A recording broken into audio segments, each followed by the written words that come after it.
കലൂർ സ്റ്റേഡിയത്തിന്റെ ഗാലറിയിൽ നിന്ന് വീണ് പരിക്കേറ്റതിൽ നഷ്ടപരിഹാരം ആവശ്യപ്പെട്ട GCDAക്ക് വക്കീൽ നോട്ടീസ് അയച്ച ഉമാ തോമസ് MLA 2 കോടി രൂപ നഷ്ടപരിഹാരം നൽകണമെന്നാണ് ആവശ്യം. അപകടത്തിന്റെ ആഘാതം ഇപ്പോഴും തുടരുകയാണെന്ന് വക്കീൽ നോട്ടീസിൽ പറയുന്നു. ലേബി സജീന്ദ്രൻ വിവരങ്ങളുമായി. ലേബി, അതൊരു വലിയ അപകടമായിരുന്നു.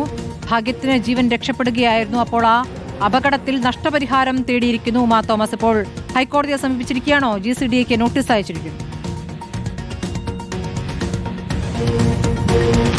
സ്മൃതി, 2024 ഡിസംബർ 29 മൃദംഗ വിഷന്റെ നൃത്തസന്ധ്യയിൽ ഇത്തരത്തിൽ വലിയ അപകടം ഉമാ തോമസ് നേരിട്ടത്.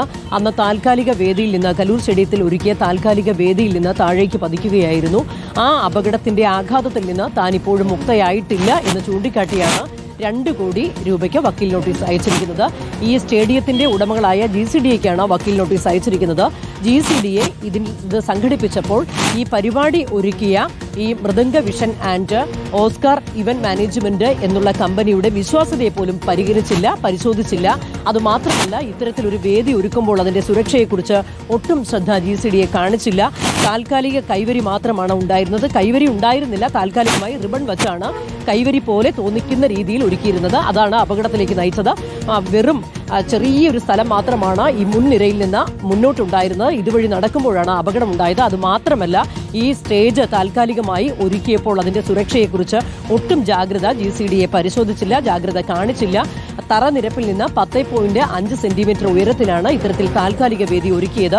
അതിൽ ഒരു ശ്രദ്ധയും കാണിക്കാതിരുന്ന GCDAക്ക് ഇതിന്റെ ഉത്തരവാദിത്തം ഉണ്ട് എന്ന് കാണിച്ചുകൊണ്ടാണ് ഉമാ തോമസ് MLA ഇപ്പോൾ 2 കോടി നഷ്ടപരിഹാരം ആവശ്യപ്പെട്ടുകൊണ്ട് GCDAക്ക് വക്കീൽ നോട്ടീസ് അയച്ചു. GCDA ഏതെങ്കിലും തരത്തിൽ ഇതിനോട് പ്രതികരിക്കുന്നുണ്ടോ ലേബി?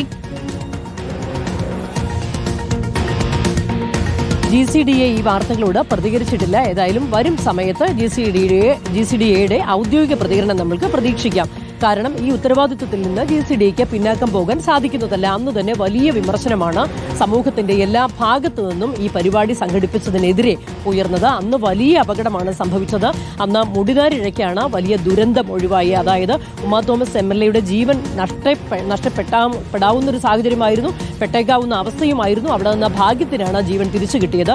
അത്രയും വലിയൊരു അപകടം നടന്നതിൽ ഗുരുതരമായ സംഘാടന വീഴ്ച GCDAക്കുണ്ട് എന്നുള്ള കാര്യം അന്ന് തന്നെ എല്ലാവരും ആരോപണമായി ഉന്നയിച്ചതാണ്. അതുകൊണ്ട് തന്നെ ഔദ്യോഗിക വിശദീകരണം ഈ കാര്യത്തിൽ GCDA നൽകിയേ മതിയാവൂ. GCDAയുടെ മറുപടി ഏതായാലും പെട്ടെന്ന് തന്നെ നമുക്ക് പ്രതീക്ഷിക്കാം. സ്മൃതി.